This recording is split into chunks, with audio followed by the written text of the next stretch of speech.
ओम मुनित्रयं नमस्कृत्य सूक्तिः परिभाव्य च वैयाकरणसिद्धान्तकौमुदीयं विरच्यते। नमः सर्वेभ्यः श्रोतृभ्यः। अस्माभिः गतपाठे यद् पठितं तद् एकवारं स्मरामः। वयं वैयाकरणसिद्धान्तकौमुदी इत्याख्यस्य ग्रन्थस्य स्त्रीप्रत्ययप्रकरणं पठन्तः स्मः। प्रकरणस्य अस्माकं क्रमे तत्र द्वितीयः पाठः गतपाठः प्रवृत्तः।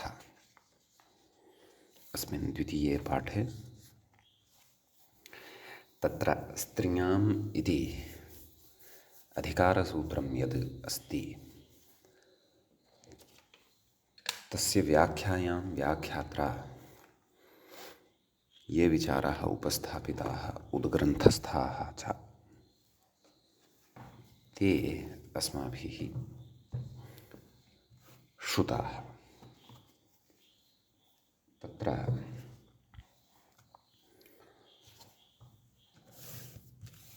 टावादयः ये प्रत्ययाः वर्तन्ते ते प्रत्ययाः तत्र स्त्रीत्वस्य द्योतकाः भवन्ति इति। स्त्रीत्वं तु वस्तुतः प्रातिपदिकस्य एव तत्र उच्यते। स्त्रीत्वं प्रत्ययस्य नास्ति। प्रत्ययस्तु स्त्रीत्वस्य द्योतकः वर्तते। अत्र स्त्रीत्वं स्फोरयति, स्पष्टयति, द्योतयति, प्रकाशयति वा इति कश्चन सिद्धान्तः तत्र दृष्टः। तदनन्तरम् अजाद्यतष्टाप् इति सूत्रम् अस्माभिः पठितुमारब्धम्। अत्र समासविग्रहादियोजना कृता। सूत्रार्थः च दृष्टः। अजादिनां नाम अजादिगणे ये वर्तन्ते शब्दाः पठिताः सः गणः अपि दृष्टः। अजादीनां अकारान्तस्य च वाच्यं यत् स्त्रीत्वं तत्र तदन्तविधिः अजादिषु गणेषु ये शब्दाः पठिताः वर्तन्ते तेषु अपि उपतिष्ठते। अजाद्यन्तानाम् इति वस्तुतः तत्र अवगन्तव्यम् इति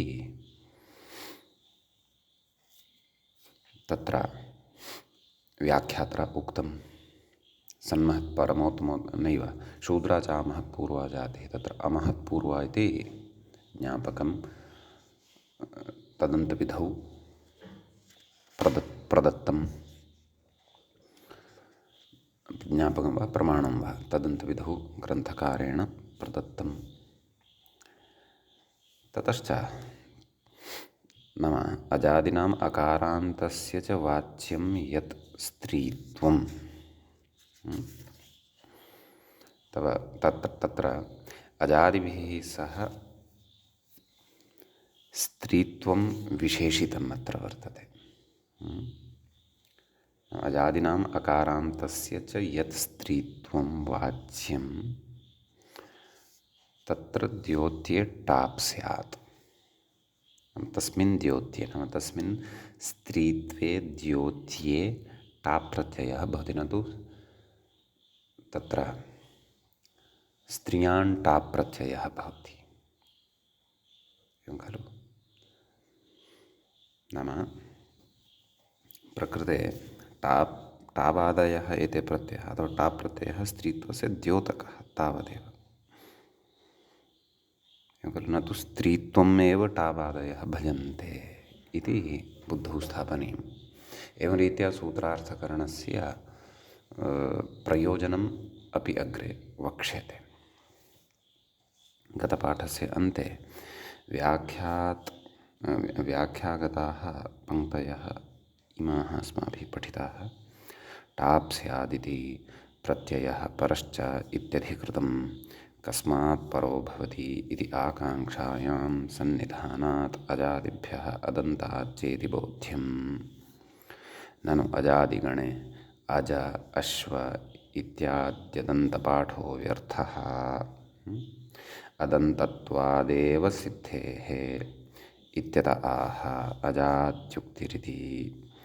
वयसि प्रथमे जातेरस्त्रीविषयादयोपधात् इत्यादि वक्ष्यमाणस्य ङीपो ङीषश्च अदन्तटाबपवादस्य बाधनार्थम् अजादिग्रहणम् इत्यर्थः। इति तत्र अस्माभिः पठितम्। एवञ्च एतावान् विषयः अस्मिन् द्वितीये पाठे स्त्रीप्रत्ययस्य द्वितीये पाठे प्रवृत्तः। अधुना तावत् स्त्रीप्रत्ययप्रकरणस्य अस्माकं क्रमे तृतीयः पाठः एषः आरब्धो भवति। समीचीनं। किं किम् अग्रे कथयन्नस्ति व्याख्याता इति पश्यामः। कथयति एवञ्च अदन्तटाबपवादौ ङीप् ङीषौ। एवं खलु? नाम अदन्तम् आश्रित्य अदन्तमाश्रित्य यः टाप् प्रवर्तते तस्य अपवादौ एतौ ङीप् ङीषौ स्तः इति। तयोः अपि अजादिटाबपवादः इति फलति। नाम ङीप् ङीषौ यौ स्तः तयोः अपि तत्र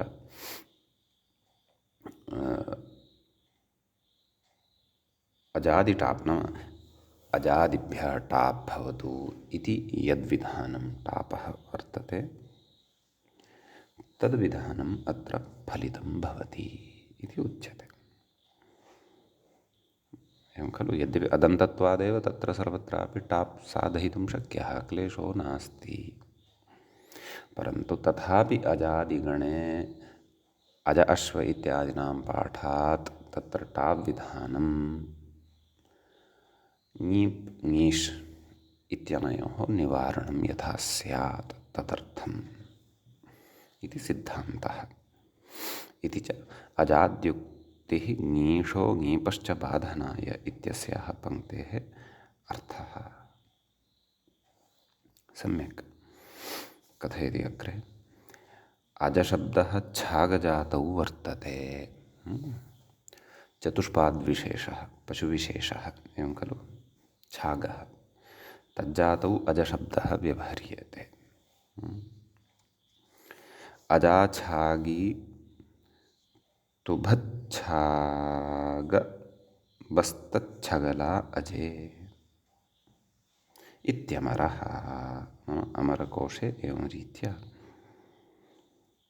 वयम् अस्मिन् अर्थे एतत् प्रयोगान् द्रष्टुं शक्नुमः। नाम अजाशब्दस्य तत्र छागी इत्यादयः अपि पर्यायाः लिखिताः वर्तन्ते। अजशब्दात् टाप्। सम्यक्। केन? अजाद्यतष्टाप्। टपावितौ टापि टकारः यः वर्तते पकारश्च यः वर्तते तयोरुभयोरपि इतसंज्ञा भवति। सवर्णदीर्घः अज आ अजा। एवं खलु? व्यपदेशित्वात् अजान्तत्वम् इति। तदेव अस्मिन् विषये गतपाठे मयापि किञ्चित् इङ्गितं कृतमासीत्, उक्तमासीत्।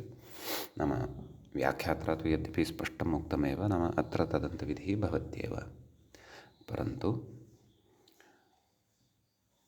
अजशब्दः अजशब्दान्तः व्यपदेशिवद्भावेन ग्राह्यः। यतोहि कदाचित् समासे समासकारणात् अन्ते एते अजादयः वर्तन्ते, तत्रापि टाबादयः स्युः।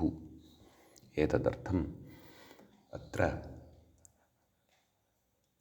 तदन्तविधिः आश्रीयते।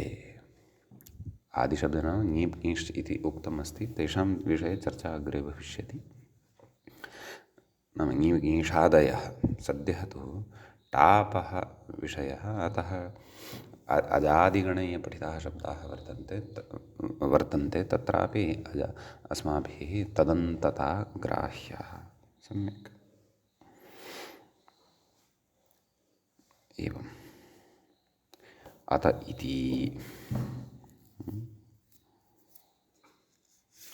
किं प्रत्युदाहरणमस्ति वा?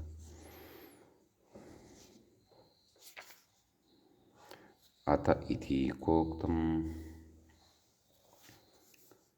अतः खट्वा मूले अतः खट्वा इति उच्यते। नाम उदाहरणं वक्ष्यते इति शेषः, नाम अतः इत्यस्य उदाहरणमत्र वक्ष्यते इति शेषः, नाम इति उच्यते। अजादिगणे पठितेभ्यः शब्देभ्यः टाप् प्रत्ययः भवति इति एकम् उदाहरणं प्रस्तुतम्, अजः इति। इदानीम् अदन्तेभ्यः शब्देभ्यः टाप् प्रत्ययः भवति, तस्य उदाहरणम् उच्यते। यद्यपि अजा इत्यत्रापि अदन्तशब्दः अज एव, तथापि अदन्तत्वात् टाप् न उच्यते, अजादिगणे पठितत्वात् टाप् उच्यते। तत्र कारणमिदमेव, वयसि प्रथमे अथवा जातेरस्त्रीविषयादयोपधात्, प्रकृते जातेरस्त्रीविषयादयोपधात् इत्यनेन ङीप् प्राप्तः, ङीष् प्राप्तः भवति। उक्तं खलु अजशब्दः छागजातौ वर्तते इति। तर्हि तद् जातित्वात् प्रकृते ङीष् प्राप्तः भवति, तस्य बाधनाय अजादित्वात् टाप् उच्यते। इदानीम् अकारान्तात् टापः उदाहरणं खट्वा इत्युच्यते। व्याख्याता कथयति, उदाहरणं वक्ष्यते इति शेषः, ततः अनन्तरं कथयति खट्वेति। कथयति खटकाङ्क्षायाम् इति मूलतः धातुः। अशुप्रुषि लटिकणि खटि विशिभ्यः क्वन्, सम्यक् इति एतेन सूत्रेण, इति उणादिसूत्रेण खटकाङ्क्षायाम् इति धातोः क्वन् इति प्रत्ययः विधीयते। क्वनः व इति अवशिष्यते। ककारस्यापि इति संज्ञा, नकारस्यापि इति संज्ञा भवति। खट्व खट्व खट्व कथयति व्याख्याता, खट्वशब्दः अदन्तः अकारान्तः वर्तते। कथयति तस्मात् टापि सवर्णदीर्घः, खट्व आ खट्वा इति रूपं सिद्धं भवति। तत्र कोशस्य उदाहरणं यच्छति। शयनं मञ्चपर्यङ्कपल्यङ्काः खट्वया समाः इत्यमरः। अमरकोशे एवं खट्वा शब्दस्य अस्मिन् श्लोके वयं निर्वचनम् अथवा पर्यायशब्दान् द्रष्टुं शक्नुमः। समीचीनम् इति एकमेकम् उदाहरणं प्रदत्तम्। इदानीम् अत्र विशिष्टः कश्चन सिद्धान्तः मूले यः चर्च्यते तद्विषये अग्रे चर्चा आरभ्यते। नाम मया ह्यः अपि उक्तं, पूर्णतया अधुना सूत्रार्थस्य स्वारस्यं बुद्धिगतं न भविष्यति, तदर्थं किञ्चित् प्रतीक्षणीयं भविष्यति। मूले एव कथयिष्यति यत् किमर्थं तत्र अजादीनाम् अकारान्तस्य च वाच्यं यत् स्त्रीत्वं, तस्मिन् स्त्रीत्वे द्योत्ये टाप् एवं सुदीर्घं सूत्रार्थं किमर्थम् उक्तवान्, तत्र स्त्रियां टाप् स्यात् अजादिगणे पठितेभ्यः अदन्तेभ्यश्च शब्देभ्यः इति एवं रीत्या सूत्रार्थः कुतो नोच्यते, तस्मिन् विषये इतोपि चर्चा इदानीं क्रियते। उदाहरणान्तरेषु च तत्र सङ्गतिः दर्श्यते। पञ्चाजी इति एकम् उदाहरणान्तरं स्वीकृत्य अत्र सूत्रार्थस्य स्वारस्यं किम् अथवा एवं रीत्या सूत्रार्थकरणस्य प्रयोजनं किं, तद्विषये इदानीम् अग्रे प्रकाशः क्रियते मूले एव। एतेन सूत्रार्थस्य पूर्णतया अर्थः च अस्माकम् अवगतः भविष्यति। सम्यक्। अस्तु, तर्हि अग्रिमे विचारे प्रवेष्टुम् अस्मान् वा प्रवेशयितुं तत्र व्याख्याता अवतरणिकां काञ्चित् तत्र उपस्थापयन् अस्ति। समीचीनं। तत्र कथयति ननु प्रत्ययः परश्च इत्यनुवृत्तौ दिग्योगपञ्चम्या युक्तत्वात् अजादिभ्यः अतश्च टाप् स्यात् स्त्रीत्वे द्योत्ये इत्यर्थः एव युक्तः। एवं खलु तत्र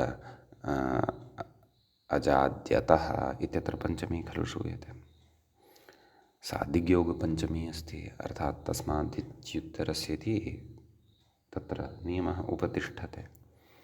ततः प्रत्ययः परश्च, अयं प्रत्ययः परतः आगत्य तिष्ठति इति अधिकारद्वयमपि आयाति यत्र लभ्यते एव। अतः तर्हि सामान्यतया सरलतया अजादिभ्यः नाम अजादिगणे पठितेभ्यः शब्देभ्यः अतश्च अकारान्ताः ये वर्तन्ते शब्दाः तेभ्यः टाप् स्यात् स्त्रीत्वे द्योत्ये इत्यर्थः एव युक्तः। एवमपि अर्थः कर्तुं शक्यते खलु। एवं खलु कथयति तथा च अजाद्यतः इति षष्ठ्याश्रयणम् अयुक्तम् इत्युच्यते। नाम अजाद्यतः इत्यत्र षष्ठी वर्तते। आम्, पूर्वं मया पञ्चमी यदुक्तं नाम न पञ्चमी नास्ति, षष्ठी एव उक्तमासीत् खलु।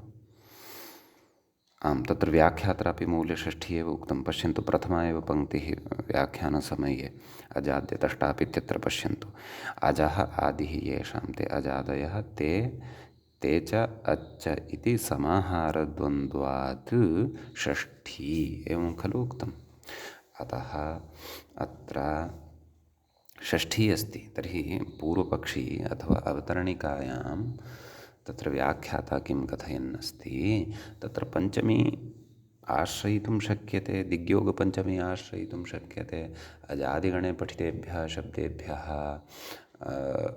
अपि च तत्र अकारान्तेभ्यः शब्देभ्यः टाप् प्रत्ययः भवति स्त्रियां द्योत्ये इत्येव खलु तत्र वक्तुं शक्यते सरलतया सूत्रार्थः। तत्र अजाद्यतः इत्यत्र षष्ठीम् आश्रित्य पुनः तत्र अर्थः यः कृतः अजादीनाम् अकारान्तस्य च, अजादीनां षष्ठी अस्ति पश्यन्तु सूत्रार्थे, अकारान्तस्य च, अकारान्तस्य पश्यन्तु षष्ठी अस्ति। तर्हि अयमर्थः कुतः लब्धः? अयमर्थः अजाद्यतः इत्यत्र षष्ठी विभक्तिः अस्ति, पञ्चमी नास्ति, षष्ठी विभक्तेः आश्रयणेन लब्धः।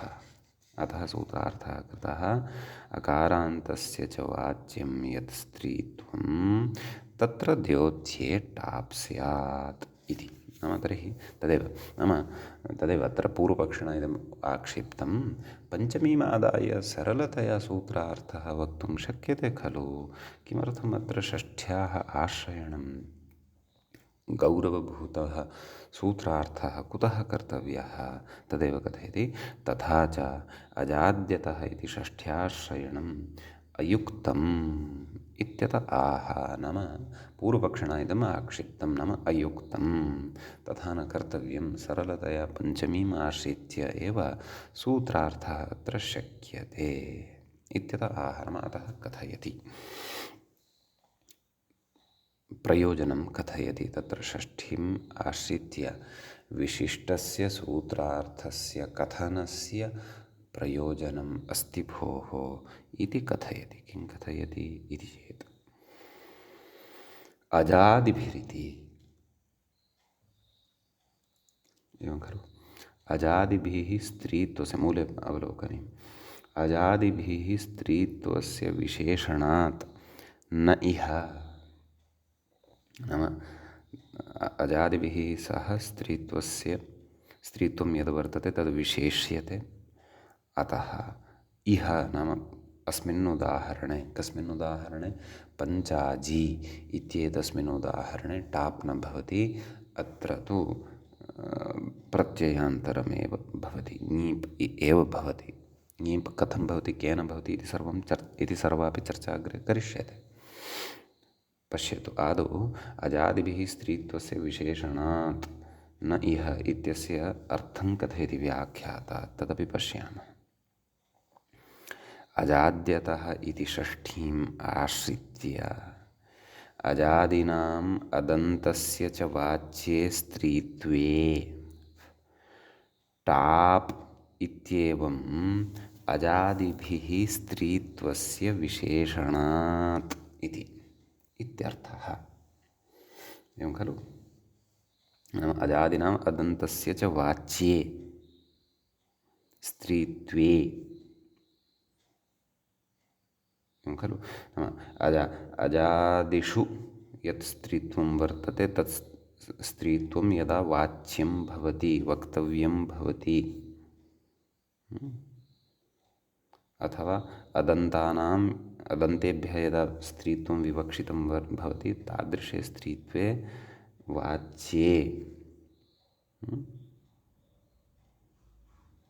तत्र अजादिभिः स्त्रीत्वस्य विशेषणं, नाम अजादयः ये वर्तन्ते तैः सह स्त्रीत्वस्य विशेषणत्वम् उच्यते। तत्र स्त्रीत्वेन सह सम्बन्धविशेषः अजादीनाम् अत्र उपस्थाप्यते, अथवा नाम यत् स्त्रीत्वं वर्तते तद् अजादिगतमेव भवतु, एवं खलु? नाम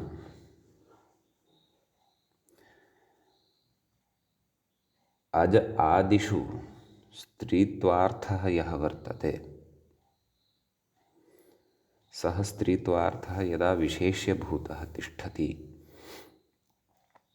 तद्गतं स्त्रीत्वं तु विशेषणत्वेन तिष्ठति, तदा एव टाप् भवति,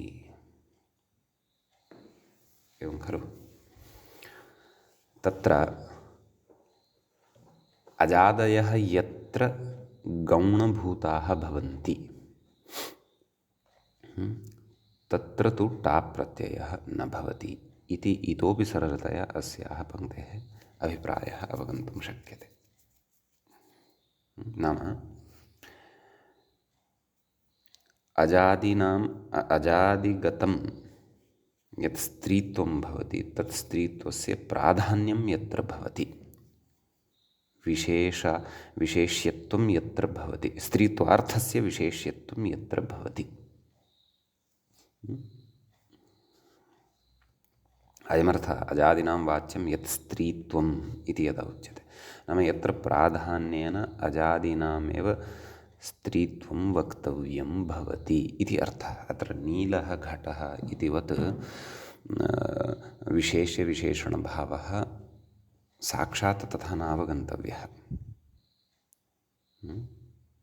अर्थात् अजादिभिः स्त्रीत्वस्य विशेषणात् अत्र अजादीनामेव अजादिगतं यत् स्त्रीत्वं वर्तते तस्य यत्र प्राधान्यं भवति, नाम अजादयः ये वर्तन्ते तत्र यत् स्त्रीत्वं वर्तते तत्र स्त्रीत्वार्थः यः वर्तते सः स्त्रीत्वार्थः यदा प्रधानः भवति, मुख्यतया तिष्ठति, मुख्यतया स्त्रीत्वार्थस्य बोधः जायते, तत्र एव टाप् प्रत्ययः भवति। यदा एते अजादयः अथवा अजादिगतस्त्रीत्वं यद् वर्तते तत् प्राधान्यं न भजते समासशक्तिकारणात्, तस्य गौणत्वं भवति, तदा अत्र टावादयः प्रत्ययाः अपि न भवन्ति इति भावः। तच्च उदाहरणमुखं दृष्ट्वा अथवा उदाहरणं दृष्ट्वा अस्माकम् इतोपि विषयः स्पष्टतां यास्यति, एवं खलु? अतः अग्रिमं विवरणम् इतोपि श्रोतव्यं, तदनन्तरं पुनः मूलपङ्क्तिः पठनीया, तदनन्तरं मनसि प्रष्टव्यम्, आम् स्पष्टता जाता वा न वा। अस्तु, तर्हि एवं रीत्या व्याख्यानेन किं तत् कथयति, पञ्चाजीति इति। पञ्चानाम् अजानां समाहारः इति विग्रहे तद्धितार्थोत्तरपदसमाहारे च इत्यादिना द्विगुः सूत्रमिदम् अग्रे पठिष्यते समासप्रकरणे। एतेन सूत्रेण अत्र द्विगुसमासो भवति। सम्यक्। लौकिकविग्रहः कथं, पञ्चानाम् अजानां समाहारः। अलौकिकविग्रहः कथं, पञ्चन् आम् अज आम्। तद्धितार्थोत्तरपदसमाहारे च इत्यनेन समासः प्रातिपदिकसंज्ञा सुब्लुक्, पञ्चन् अज। एवं खलु। नकारस्य न लोपः प्रातिपदिकान्तस्य इत्यनेन लोपः भवति, पञ्च अज सवर्णदीर्घः, पञ्चाज कथयति। अकारान्तोत्तरपदो द्विगुः स्त्रियामिष्टम् इति स्त्रीत्वम्। अग्रे एकं वार्तिकं पठ्यते। नाम अकारान्तोत्तरपदो द्विगुः, अत्र पञ्चाज इति शब्दे द्विगुसमासः वर्तते, परन्तु यस्मिन् द्विगुसमासे उत्तरपदम् अकारान्तं भवति यदि, तर्हि तादृशः द्विगुसमासः स्त्रियां स्त्रीलिङ्गे इष्टः। यथा त्रयाणां लोकानां समाहारः त्रिलोकी इत्यादि उच्यते किल, तद्वत्। द्विगोः इति ङीप्, नाम द्विगोः इति सूत्रम् अग्रे पठिष्यते अस्मिन्नेव प्रकरणे, तेन ङीप् भवति। द्विगुः समासः अस्मिन् पदे वर्तते, अतः तेन ङीप् भवति। अतः पञ्चाज इ इत्यवस्थायां यस्येति च इति इकारलोपः, अनेन पञ्चा इति अकारलोपः, नाम पञ्चाज इत्यत्र यः जकारात् परतः विद्यमानः अकारः वर्तते तस्य लोपः भवति। अतः पञ्चाज इ पञ्चाजी इति रूपं सिद्धं भवति।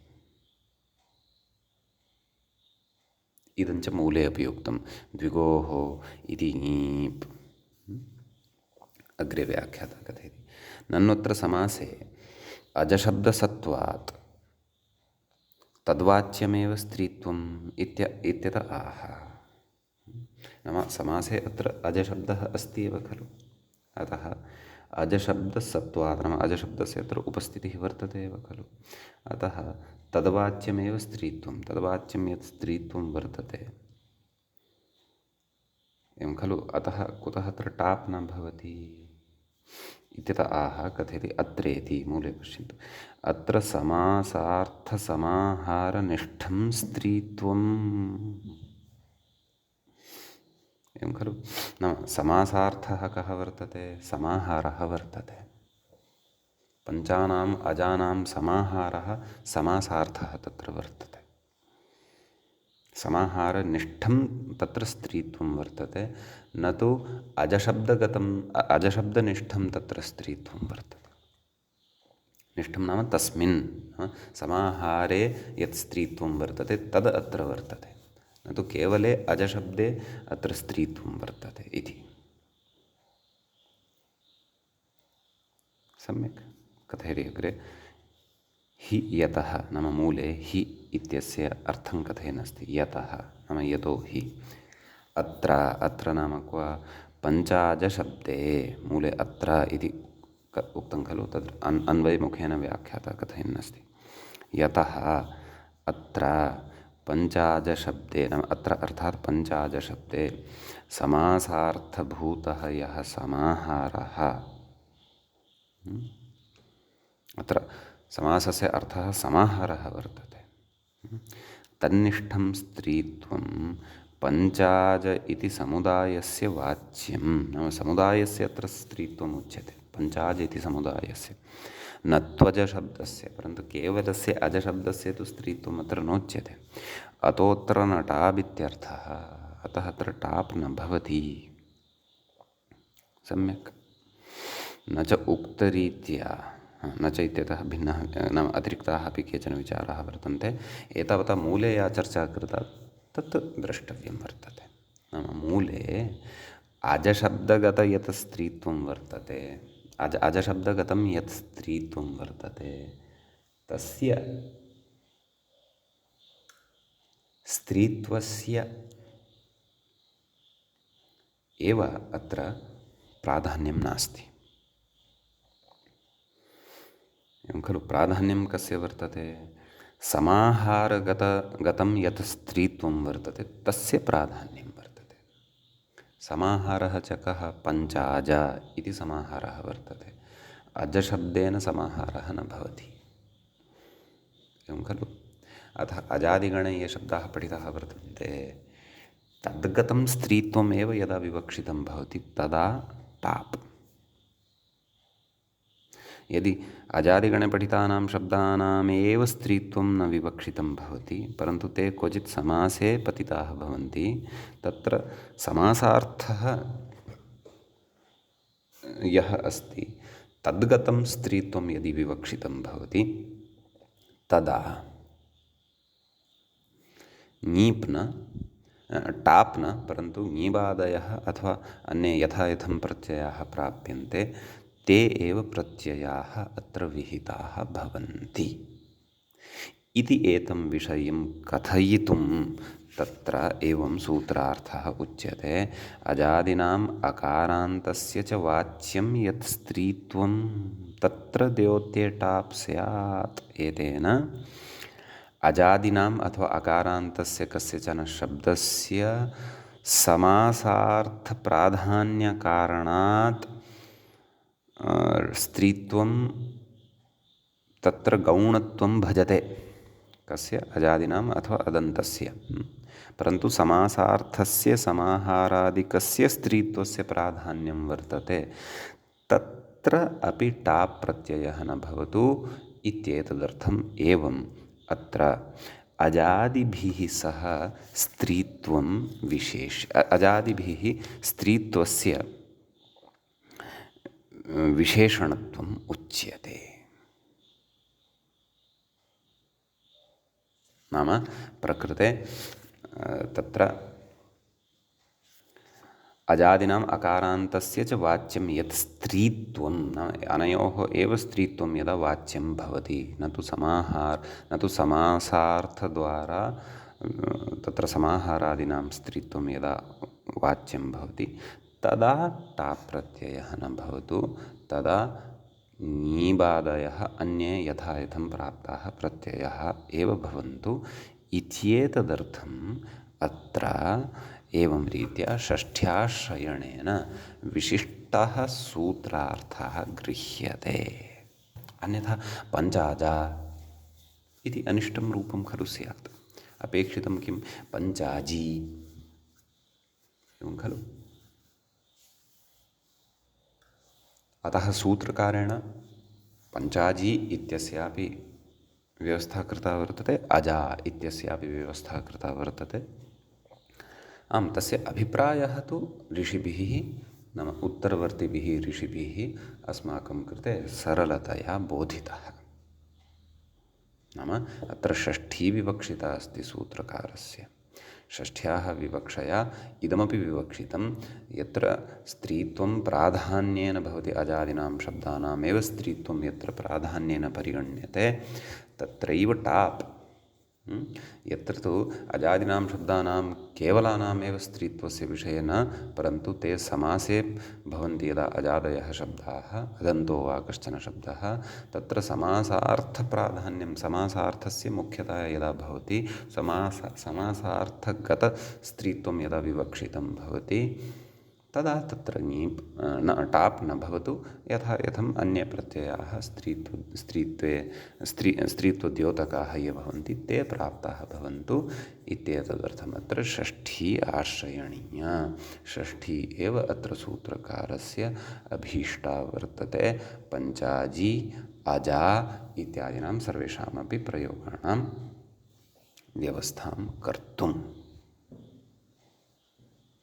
समीचीनम् इति अतीव यत्नेन अत्रत्यः विषयः पुनः पुनश्च चिन्तनेन अस्माभिः बुद्धौ अवधारयितुं शक्यः। समीचीनम्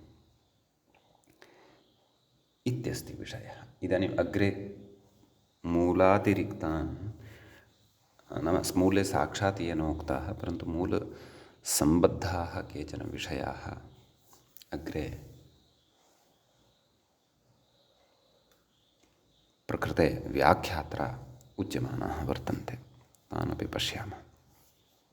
कथयति न च उक्तरीत्या तदन्तविधिसत्वात् अजशब्दान्तस्य पञ्चाज इत्यस्य समासस्य ग्रहणात् तद्वाच्यत्वं स्त्रीत्वस्य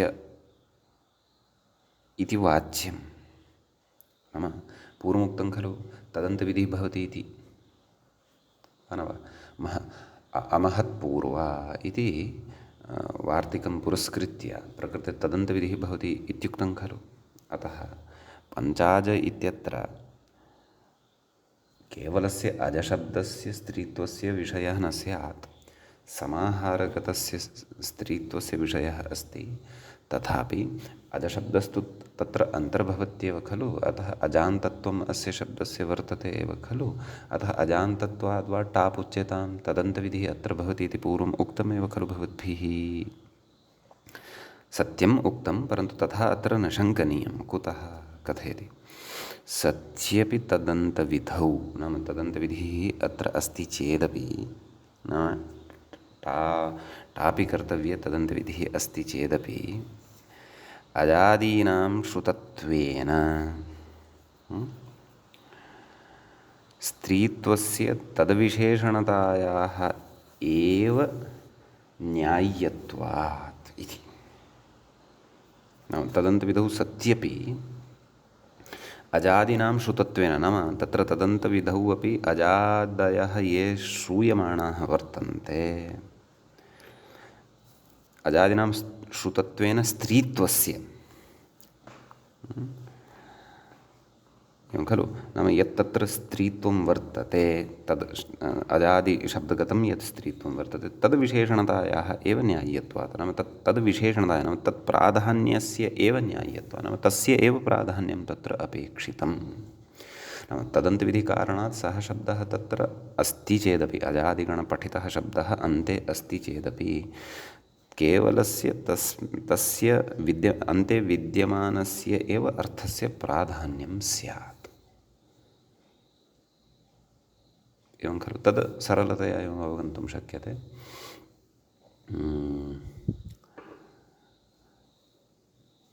कृषिकाजा कृषिकस्य अजा कृषिकाजा तत्र अजादिगणपठितः यः शब्दः अजा इति तस्य एव प्राधान्यं वर्तते। तदन्तः अस्ति अजशब्दः तत्र नाम समासान्ते वर्तते परन्तु तत्र नाम तत्पुरुषे प्रायेण उत्तरपदस्य प्राधान्यत्वात् अजशब्दस्य एव तत्र प्राधान्यं वर्तते। अजशब्दगतं यत् स्त्रीत्वं तस्य एव प्राधान्यं तत्र वर्तते। कृषिकस्य अर्थप्राधान्यं तत्र नास्ति। अतः तत्र टाबेव तत्र कृषिकाजी इति वक्तुं न शक्नुमः। परन्तु यत्र तु अर्थान्तरस्य प्राधान्यं भवति पञ्चाजी इत्यत्र तु समाहार नाम समासार्थः यः वर्तते समाहारः तद् समाहारार्थप्राधान्यं तत्र वर्तते। अतः तदन्तविधौ अपि एषः विवेकः कर्तव्यः इति कथयति। अजादिभ्यष्टाप् स्त्रीत्वे द्योत्ये इति व्याख्याने तु नाम अजादिभ्यः टाप् भवति स्त्रीत्वे द्योत्ये इति व्याख्यानं यदि कुर्मः स्त्रीत्वस्य अजादिशब्दवाच्यत्वलाभात् स्त्रीत्वं यद् वर्तते तद् अजादिशब्दवाच्यत्वं भजेत इति लाभात् इति प्राप्त्या समाहारनिष्ठमपि स्त्रीत्वमादाय टाप् स्यात् इति भावः। तथा चेत् समाहारनिष्ठम् अपि स्त्रीत्वमादाय टाप् स्यात् यदि एवं सूत्रार्थः कृतः। कथम् अजादिभ्यष्टाप् स्त्रीत्वे द्योत्ये यतोहि एवं व्याख्यानं कृतं यदि तर्हि नाम अजादयः ये शब्दाः वर्तन्ते, अजादिशब्दवाच्यत्वं तदेव नाम तत्र यत् स्त्रीत्वं वर्तते तस्य स्त्रीत्वस्य अजादिशब्दवाच्यत्वं तदापि लप्स्यते एव। तस्मात् नाम तच्च पञ्चाज इत्यत्रापि वर्तते एव, वा न वा? तथा चेत् समाहारनिष्ठं, समाहारे विद्यमानं स्त्रीत्वमादाय अपि टाप् प्रत्ययः स्यात्, सः तु न नेष्टः, तादृशः टाप् तु अत्र नेष्टः। अतः तत्र सूत्रार्थः क्रियते अजादिनाम् अकारान्तस्य च वाच्यं यत् स्त्रीत्वं तत्र द्योत्ये टाप् स्यात्,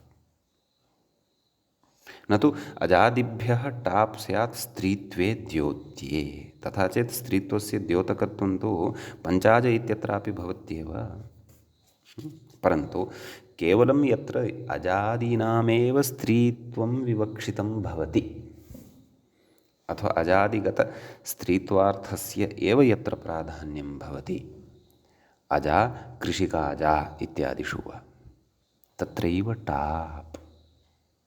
यत्र तु समासशक्तिकारणात् समाहारादीनां समासार्थानाम् अर्थप्राधान्यं भवति, तत्र टाप् न भवतु, तत्र यथा यथं प्राप्तः अन्यः प्रत्ययः नीवादिः एव भवतु। एतदर्थं षष्ठ्याः आश्रयणम् आदाय विशिष्टः कश्चन सूत्रार्थः अत्र क्रियते अपेक्षितानां लक्ष्याणां सिद्ध्यर्थम्।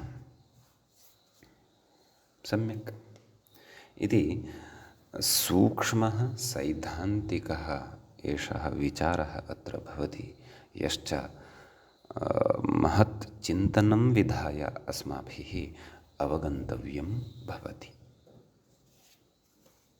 पुनः पुनः चिन्तनं वा विधाय अवगन्तुम् अत्र यत्नः अस्माभिः कर्तव्यः भवति। समीचीनम्। अस्तु, तर्हि इदानीम् अग्रे पश्यामः। तत्र अथाजादीन् उदाहरति। इदानीम् उदाहरणानि प्रस्तौति। व्याख्यात्र नैव पूर्वमपि उदाहरणं प्रदत्तं खलु, अजा एकम् उदाहरणं पूर्वमपि दत्तम्, अदन्तत्वस्यापि खट्वा इति एकं च उदाहरणं दत्तम्। सर्वं सिद्धान्तं बोधयित्वा पुनः अजादीन् उदाहरति। कथयति अजेत्यादिना, एवं किल? आं, तर्हि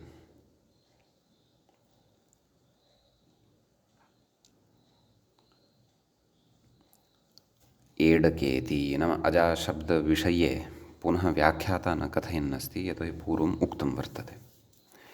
अनन्तरम् अजा इति शब्दः यः पठितः सः गणपाठानुरोधेन पठितः स्यात् इति अहं चिन्तयामि।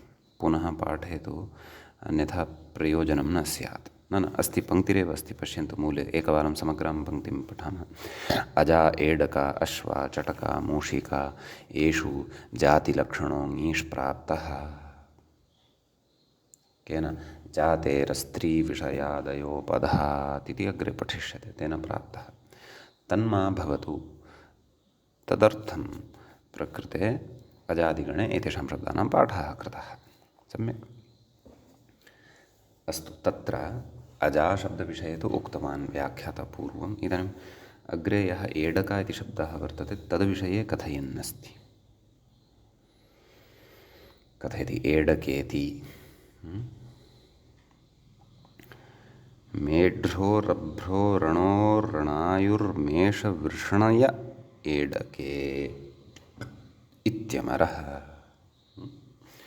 मेढ्रादयः अर्थाः, मेढ्रादिषु अर्थेषु एडकशब्दः प्रयुज्यते इति भावः। कथयति अस्य स्त्रीत्वे कोशान्तरं मृग्यं, नाम स्त्रीलिङ्गे कस्मिंश्चित् कोशे अयं शब्दः एडका इत्येवं रूपेण पठितः स्यात् यदि तदर्थं तु अन्वेषणं कर्तव्यं तत्र इति अर्थः।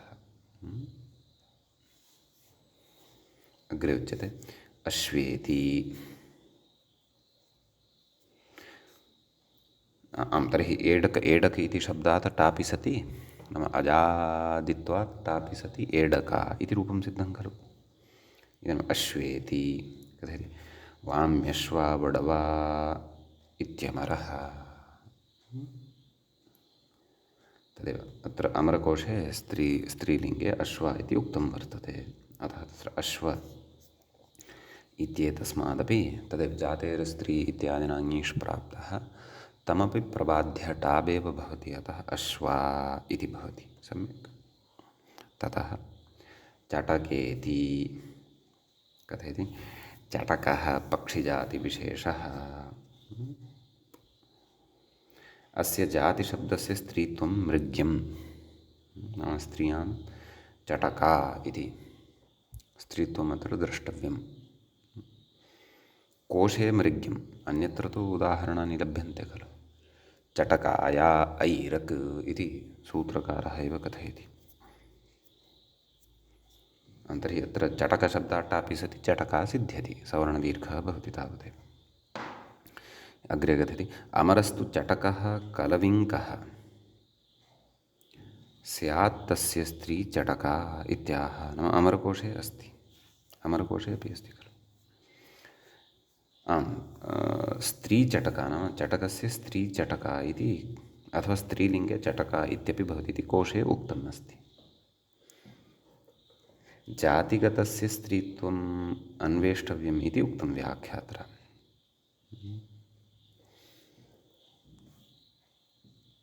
अस्तु तर्हि चटकशब्दात् टापि सति चटका इति सिद्ध्यति।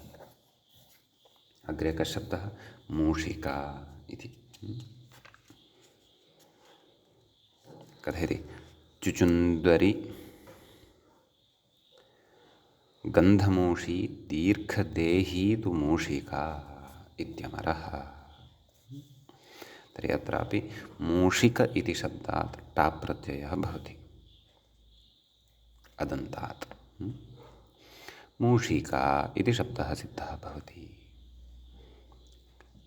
कथयति एषु जाति इति मूले उक्तं खलु। एषु नाम एषु शब्देषु जातिलक्षणः ङीष् प्राप्तः इति।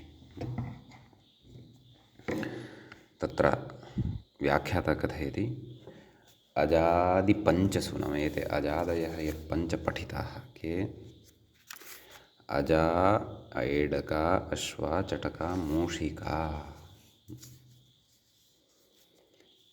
जातेरस्त्रीविषयादयो पदात् कथयन्नस्ति इति ङीष् प्राप्तः स च अजादिटापात् बाध्यते इत्यर्थः। सम्यक्।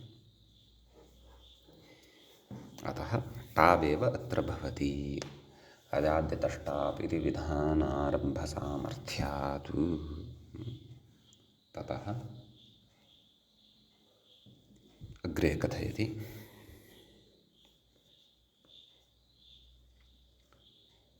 बालादयः प्रथमवयोवचनाः खलु। बाला वत्सा होडा मन्दा विलाता एते पञ्च पठिताः खलु। बाला वत्सा होडा मन्दा विलाता एते प्रथमवयोवचनाः नाम प्रथमे वयसि तत्र या स्थितिः भवति तदर्थद्योतकाः एते शब्दाः वर्तन्ते। बाल वत्स होड मन्द विलात कथयति तत्र होडादित्रयस्य नाम प्रथमतया नैव होडः मन्दा विलाता इति ये त्रयः वर्तन्ते। प्रथमवयोवाचित्वे कोशो मृग्यः नाम प्रथमवयोवाचित्वं तेषां वर्तते इति एतस्मिन् विषये कोशे तु अन्वेषणं कर्तव्यम्। एतेन अन्विष्टं स्यात् न लब्धम्। अस्तु कथयति एष्विति मूले उक्तं खलु। एषु वयसि प्रथमे इति ङी प्राप्तः नाम बालादिपञ्चसु वयसि प्रथमे इति ङी प्राप्तः सः अजादिटापा बाध्यते इत्यर्थः। इदं सूत्रमपि अग्रे पठिष्यते। किं वयसि प्रथमे इति अपि अग्रे, पुनश्च जातेरस्त्रीविषयादयोपधात् इत्यपि अग्रे एव पठिष्यते। सम्यक्।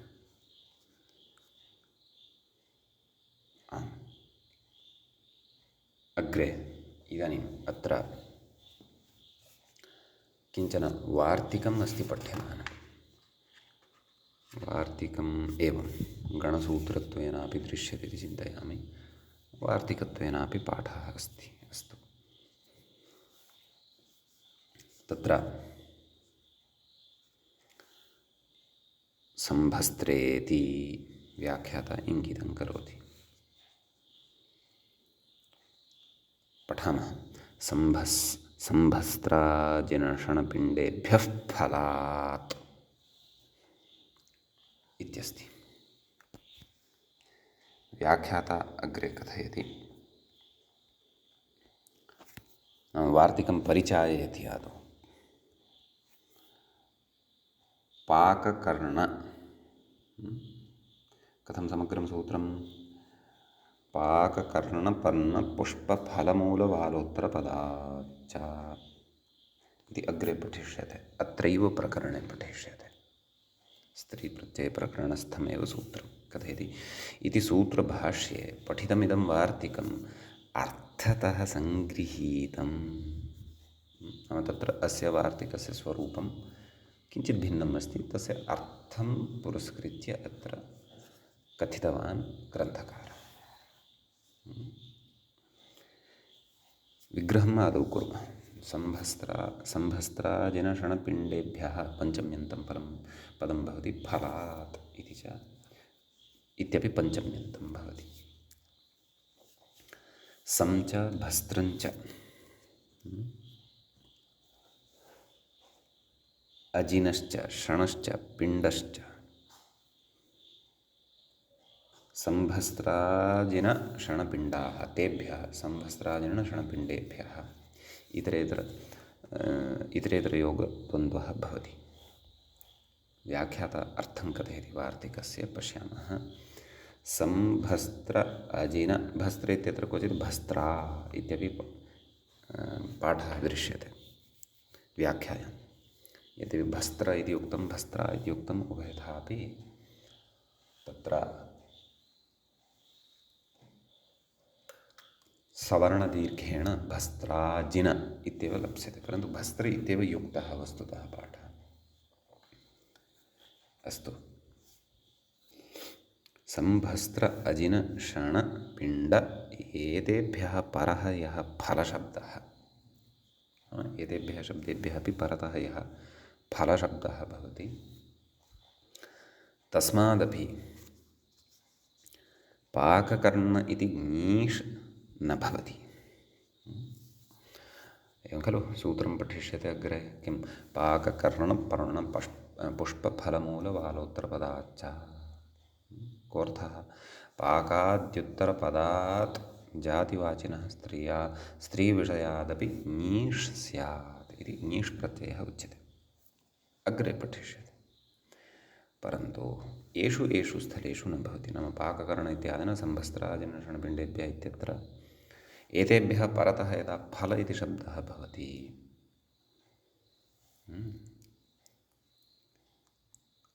तस्मात् ङीष् प्रत्ययः न भवति। यतोहि तत्र केचन शब्दाः वर्तन्ते पाककर्ण इत्यादिषु। पाकाद्युत्तरशब्दः यः वर्तते तस्मात् ङीष् एव भवति। तेषु फलशब्दोऽपि वर्तते। अतः फलान्तात् वस्तुतः पाककर्ण इति सूत्रेण ङीष् भवेत्, परन्तु सर्वत्र न। यदि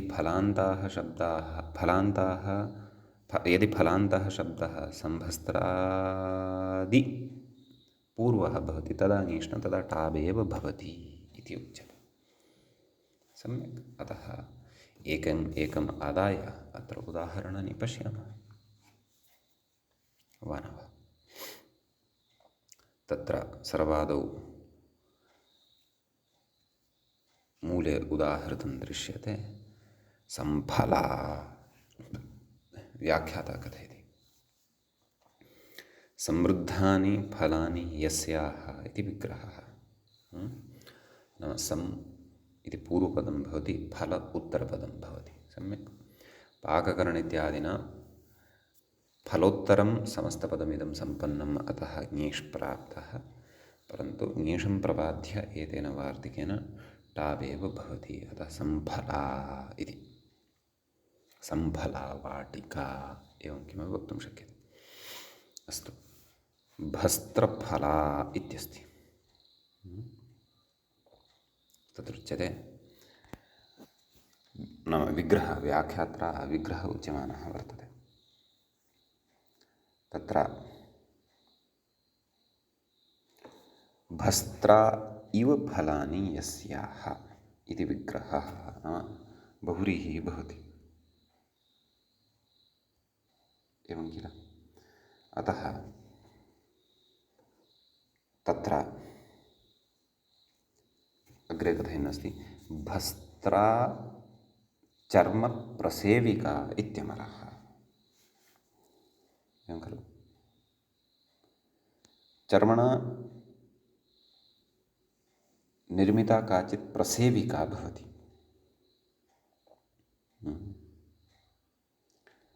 तत्र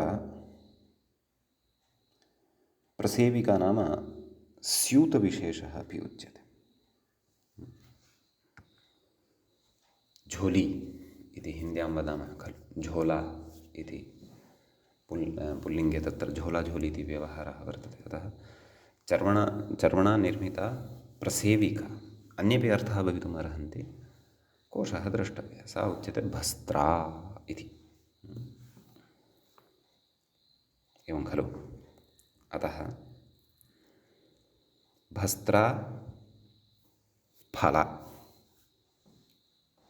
बहुव्रीहिः खलु कथयति, अग्रे कथयति, परन्तु रूपं किं साधनीयं, भस्त्राफला इति न साधनीयं खलु, भस्त्रफला इति साधनीयं। तर्हि भस्त्रा इत्यत्र विद्यमानः आकारः क्व गतः तद्विषये कथयति। तत्र शङ्कते तु ननु भस्त्राशब्दस्य नित्यस्त्रीत्वात् भाषितपुंसकत्वाभावात् स्त्रियाः पुंवदिति पुंवत्वस्य अप्रसक्तेः कथं ह्रस्वः इत्यतः एकं सूत्रं पठिष्यते अग्रे समासेषु बहुव्रीहौ। स्त्रियाः पुंवद्भाषितपुंसकादनु स्त्रियामपूर्णे प्रियादिषु इति। तेन बहुव्रीहौ पूर्वपदस्य पुंवद्भावः क्रियते। तत्र निमित्तानि कानिचन सन्ति, तानि निमित्तानि यदि स्युः तदा तस्य अत्र प्रवृत्तिः नास्ति। कुतः? यदि भस्त्राशब्दः भाषितपुंसकः नास्ति, नाम भाषितपुंसकः नाम यः शब्दः केवले स्त्रीलिङ्गे एव न भवति इति सामान्यतया अत्र द्रष्टव्यं। पूर्वं भाषितपुंसकस्य विषये चर्चा शब्दाधिकारे प्रवृत्ता वर्तते। यत्र नपुंसकलिङ्गे विकल्पेन रूपाणि पठितानि आसन् भवन्तः स्मरेयुः। सम्यक् इत्यत आह नाम अतः कथयति। किं कथयति? ज्ञापोरिति मूले पश्यन्तु। तत्र उक्तं ज्ञापोः इति ह्रस्वः, ज्ञापोः संज्ञा छन्दसोर्बहुलम् इति ह्रस्वः इत्यर्थः। एतेन वचनेन तत्र ह्रस्वः भवति बहुलं नाम बहुलप्रवृत्तिम् आश्रित्य इति। सम्यक्। अतः इदं सूत्रमेव भवति षष्ठाध्यायस्य तृतीयपादस्य 63तमं सूत्रं वर्तते। ज्ञापोः संज्ञात् छन्दसोर्बहुलम्, एतेन ह्रस्वः भवति। अतः भस्त्रफला, भस्त्रफल इत्यस्मात् टाप् भवति। अत्रापि फलान्तत्वात् पाककरण इत्यादिना टाप् प्राप्तः आसीत्, परन्तु तस्य निषेधः क्रियते। अतः भस्त्रफला इत्येव तत्र उदाहरणं भवति इति भावः। अन्यानि उदाहरणानि अग्रे वयं पठिष्यामः अग्रिमे पाठे। अद्यतनपाठः अत्रैव उपसंह्रियते। मङ्गलं कुर्मः। मुनित्रयं नमस्कृत्य उक्तिः परिभाव्य च वैयाकरणसिद्धान्तकौमुदीयं विरच्यते। एवञ्च स्त्रीप्रत्ययप्रकरणस्यास्य अस्माकं क्रमे एषः तृतीयः पाठः सम्पन्नतां गतः। नमः सर्वेभ्यः श्रोतृभ्यः।